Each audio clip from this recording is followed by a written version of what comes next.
बिस्मिल्लाहिर्रहमानिर्रहीम। अस्सलाम वालेकुम। मौलाना रूमी ने लिखा है कि एक दफा एक शख्स ने अल्लाह की इबादत करना शुरू कर दी और परवरदिगार की इबादत में इतना मशगूल हुआ कि दुनिया में सब कुछ छोड़ छाड़ कर सब कुछ भुला दिया और सच्चे दिल से अल्लाह की रजा में राजी रहने के लिए इंसानियत के रास्ते पे चल पड़ा।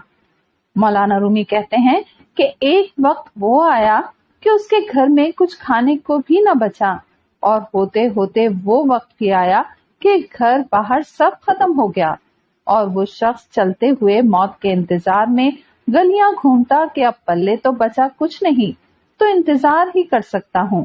एक दिन बैठा हुआ था कि देखा उसके करीब से एक लंबी कतार में घोड़े गुजरे। उन घोड़ों की सीट सोने और चांदी से बनी हुई थी और उनकी पीठों पर सोने के कपड़े पहने हुए थे। उन घोड़ों पर जो लोग बैठे थे वो किसी शाही घराने से कम न लगते थे।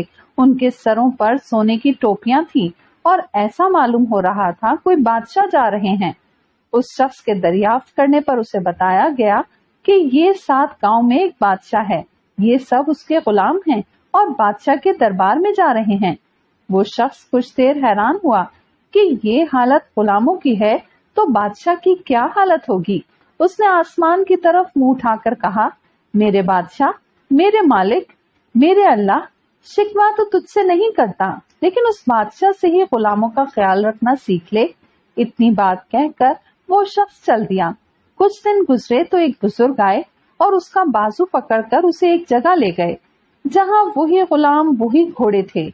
और देखता क्या है कि किसी घोड़े की टांग कटी हुई है, किसी गुलाम का धड़ घोड़े की पुश्त पर पड़ा हुआ है, किसी गुलाम के हाथ कटे हुए हैं, किसी के सर से खून निकल रहा है, कोई घोड़े को जख्मी हालत में वापस लेकर जा रहा है।